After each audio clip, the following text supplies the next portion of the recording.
and I was in the capital, Manila, and I was eating in a restaurant, and there was a lady waiting across the street till I finished eating to see what scraps she could eat from the plate.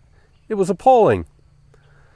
So they've got millions of drug addicts, and the American opposition to the drug taking in the Philippines, or the war on the drugs, is reminiscent of the British war and the Chinese in the Opium Wars. The British went to war with China 3 times to ensure that they would accept opium that was grown in India.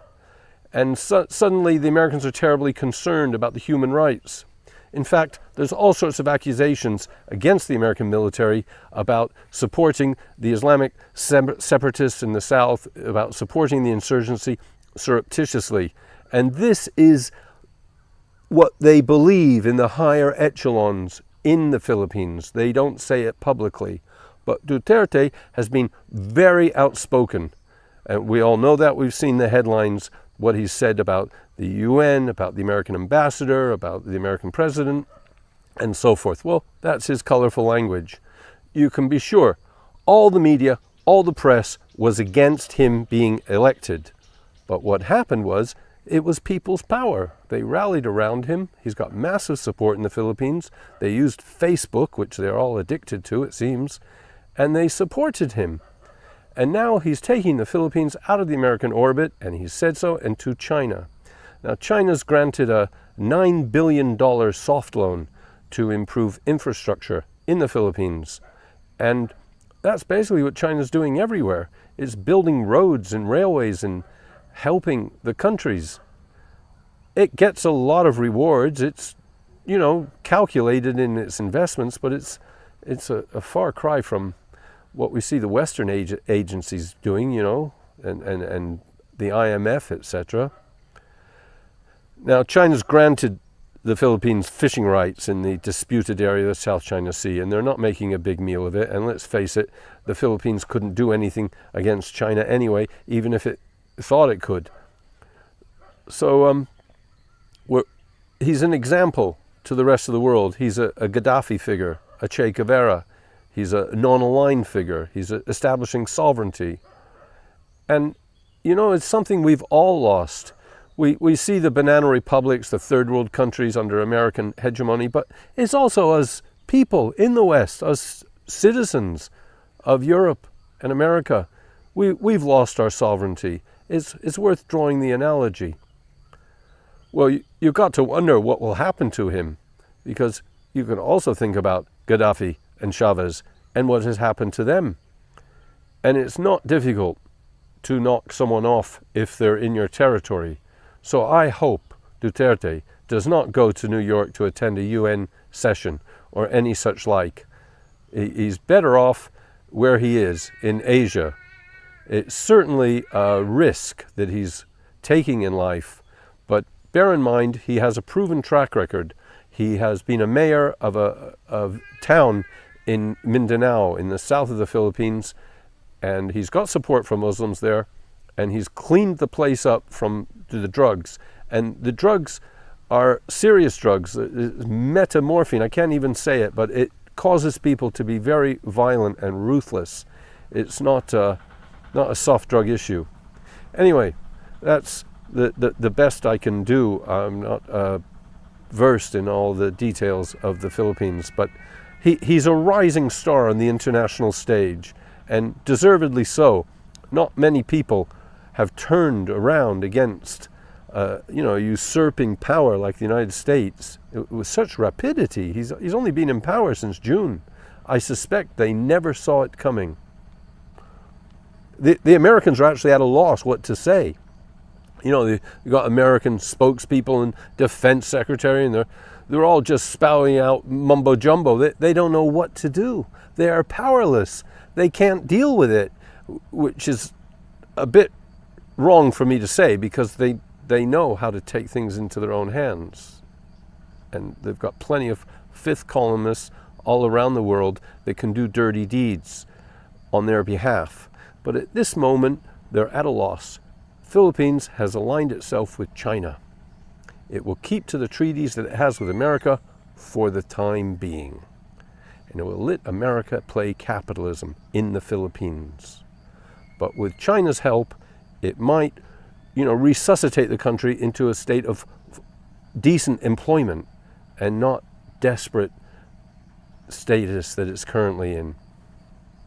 I appeal for donations at the end of every video. I often break up the videos into multi-topics. I try and keep this to one topic just about the Philippines and make a series of short videos of different topics, but that leaves me with no opportunity to ask you for donations. So please help if you can. Send something along to the PayPal address or the Skrill account. I'm one of those rare voices that are independent on the internet, which is just madness. Of all the millions and millions of people, you would expect more.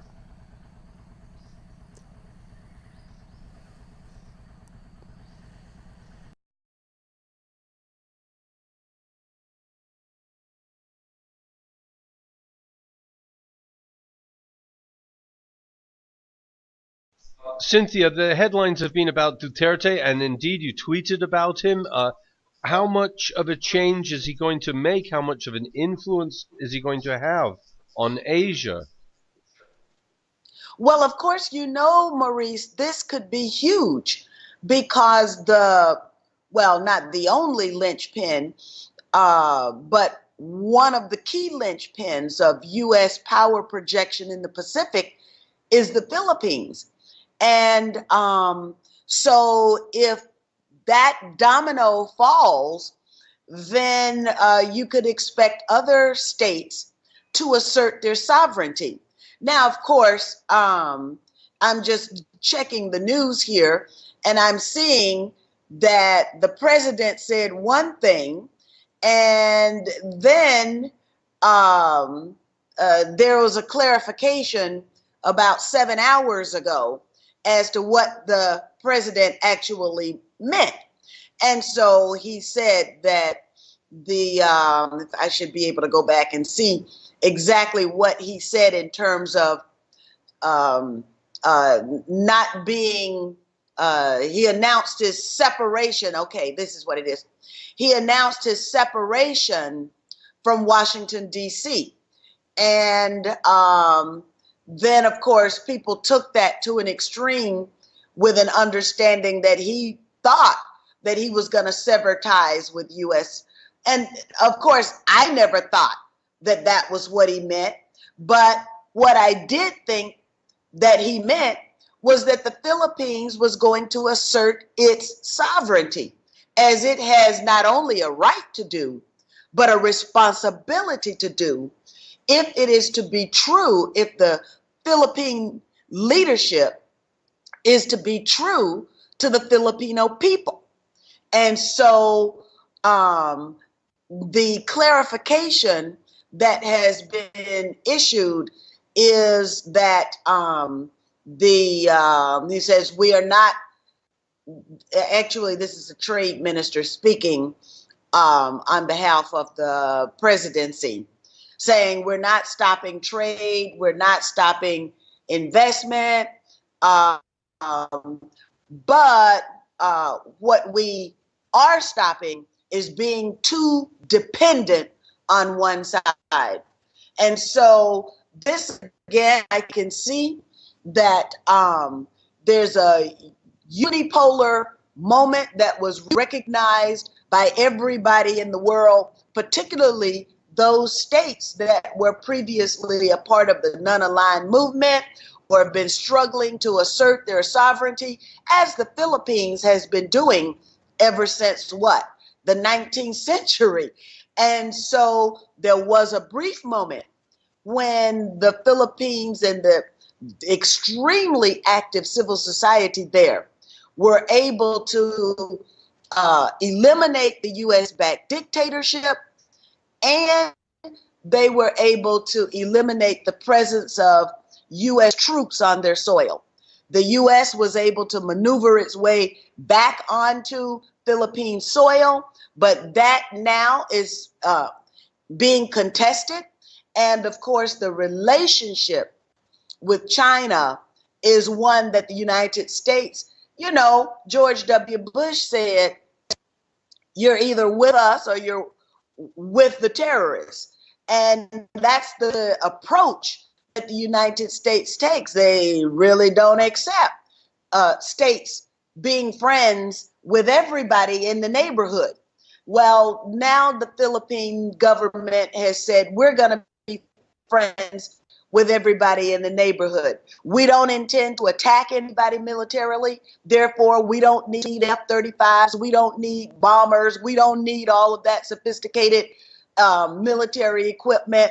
And therefore, we can shop around and we can get the equipment that we need, the helicopters and the small planes. We can get that from China at a much better price.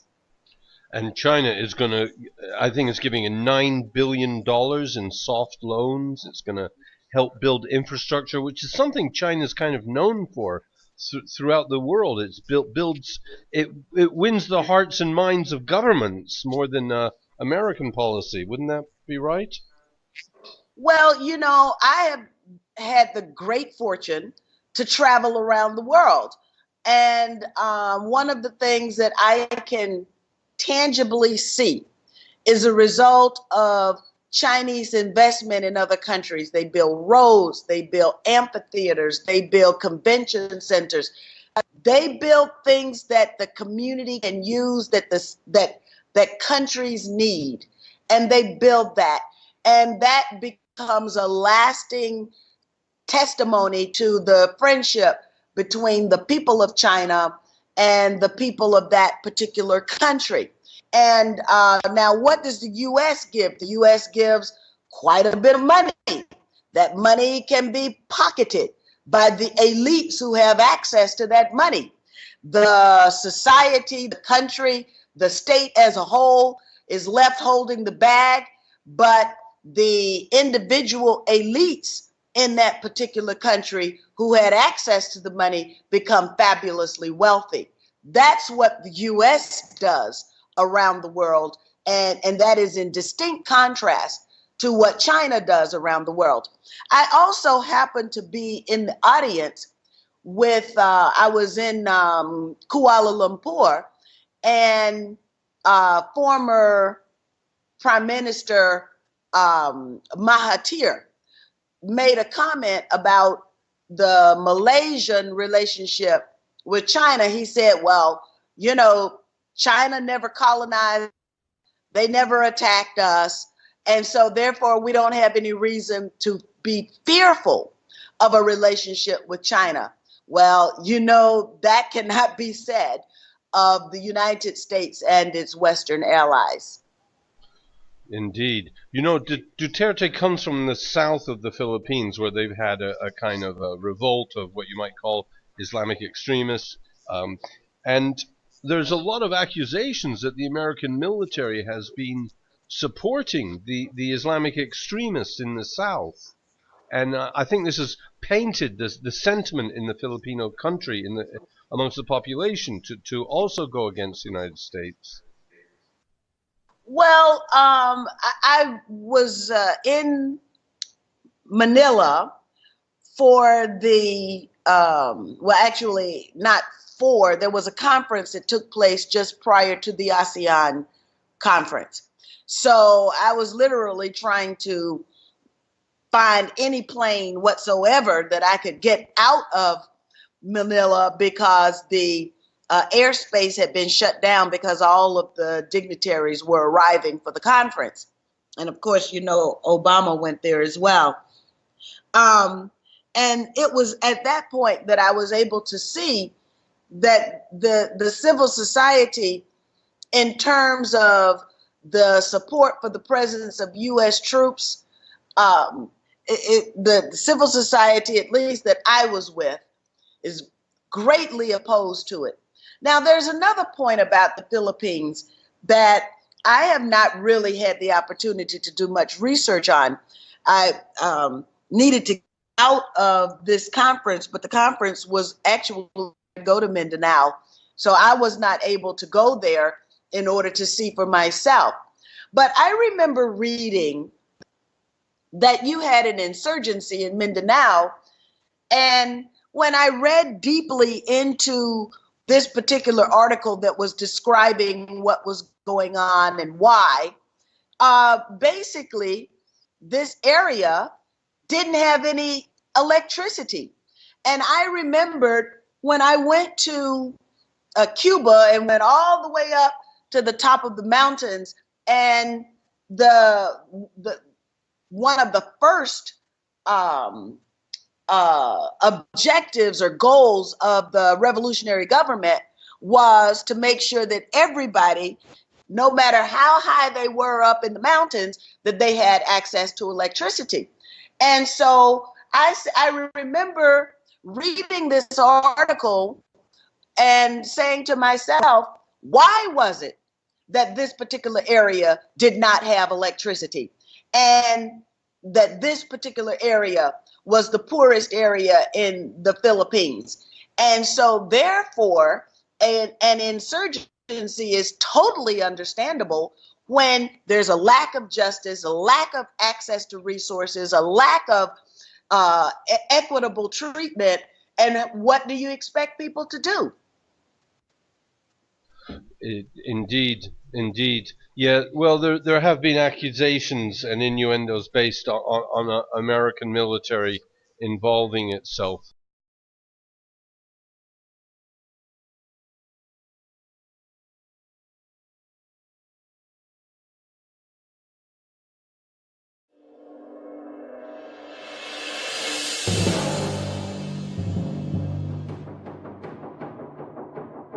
Welcome back to The Heat. We're discussing the strained relationship between the Philippines and the United States and efforts by the Philippine president to revive ties with China. Let's get back to our panel right now.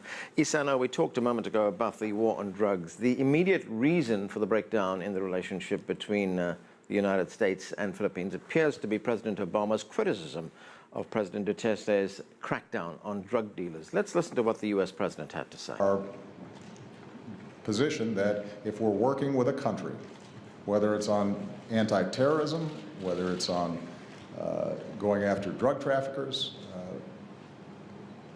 as despicable as these networks may be, as much damage as they do, it is important from our perspective to make sure that we do it the right way. So, Isano, it appears that President Obama has hit a raw nerve there. Why has the Philippines leader been so angered by that? Well, I think Mr. Duterte perhaps has not been quite used to be sort of talking down to in the sense that he has been a local mayor for years, and when he was mayor of Davao, he essentially had a free hand in terms of running the city, and it was sort of a well-known phenomenon that similar deployment of, for example, death squads or calling upon the citizens to execute those drug traffickers, to take laws into their hands and so on. These sort of actions were sort of free-flowing, and nobody was essentially talking down to him, not then the president of the Philippines. And now that Mr. Duterte himself is elected the president of the Philippines, I think he's not very used to being talked down to by, for example, even the president of the United States. And the immediate knee-jerk sort of reaction is, of course, to talk back. And I think, as I said, he knew that the Americans could actually tolerate quite a large sort of a latitude of, for example, being insulted and so on. So he is going on with his insulting. But as a previous speaker also said, there is at some point some limit to it. Yeah. Right, and Surab, that rhetoric escalated very quickly into a slanging match. Let's listen to what President Duterte had to say. So I do not expect the human rights, I do not expect Obama, I do not expect the EU to understand me. Do not understand me. And if you think it is high time for you guys to withdraw your assistance, go ahead. We will not beg for it. So he's saying that we don't care about the assistance you're giving us. If you don't want to give it to us any longer, that's fine. Now, as Richard pointed out, we don't know whether that's just bluster or whether he means that. But what do you make of it? Here's an interesting facet which I think not many people touch upon, but I think is a very important one. Asia is seeing a new and different breed of leaders who have come out who are not from the existing elite or from the metropolitan centers. We've seen that in Jokowi in Indonesia. We've seen that in Rajapaksa in Sri Lanka. We're seeing that with Duterte in Philippines, and to some extent even Modi in India, though the US has good relations out there. And the US has been... We're seeing that in the US as well, aren't we? Well, exactly, we are. And the point is the US has been happy to talk about democracy and has promoted democracy, but has preferred to work through oligarchs in those countries. Now, Duterte comes in with a very rough and ready view of how he wants to tackle challenges which are close to his heart. And the US has difficulty coming to terms with this sort of leader, has not done this sort of outreach with provincial leaders, and has not used to this form of functioning and style. And so this sort of relationship can degenerate quickly. Of course, another thing that the US doesn't grasp too well about this is, you know, Southeast Asia has been an arena, and South Asia has been an arena where there has been colonialism, where the brunt of that colonialism has been from white countries. Unlike in East Asia, like Korea, where the main problem, or China, where the main problem was Japanese imperialism. And so the alliance structures that it has in East Asia do not easily translate in the same way and speak to the masses and their leaders in the same way that it does in Southeast Asia. And the US, I don't think, is approaching these and understands these underlying drivers that well. And that's why it needs to be a little cautious. Yes, President Duterte has said a lot of things he should not be saying and should be framing it a little bit more diplomatically, but the US must try to understand a little bit more about where and how these leaders are also coming from. Victor, just a few months ago, an international tribunal in The Hague ruled against China for the Philippines in that territorial dispute over the South China Sea. Now the Philippines, which one could say won that dispute, is calling for a strengthening of relations with China. What's the significance of that change? That's all happened very quickly. Well, first of all, from the Chinese perspective, that a ruling by the arbitration court based in The Hague is illegal. And China has presented its reasoning why it is illegal and why China is not going to accept its ruling or to implement the ruling, etc. And this is all on the record. And I would say that if you look around the world, there are many territorial disputes between different pairs of countries, and between China and the Philippines, indeed, there is territorial dispute. But the better way to resolve the territorial dispute, including between China and the Philippines, is to conduct diplomacy and negotiation and talk it over and try to reach an amicable solution for the two countries. And I think for President Duterte and the Philippines under his leadership, this is exactly what's the better way between China and the Philippines to engage in diplomacy, to engage in peaceful dialogue. And meanwhile, even though there may be these territorial disputes, we still can, put them aside for a while and focus on cooperation between the two countries. In China, if you do that right, there could be huge demand for many products and services from the Philippines, and this will help the Philippines to create many good jobs in the Philippines and boost its export to China.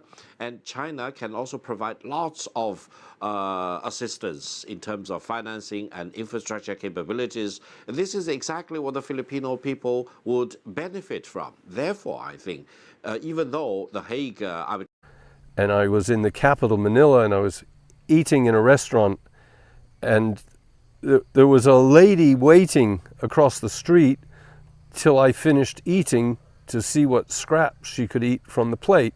It was appalling. So they've got millions of drug addicts, and the American opposition to the drug taking in the Philippines, or the war on the drugs, is reminiscent of the British war and the Chinese in the Opium Wars. The British went to war with China 3 times to ensure that they would accept opium that was grown in India.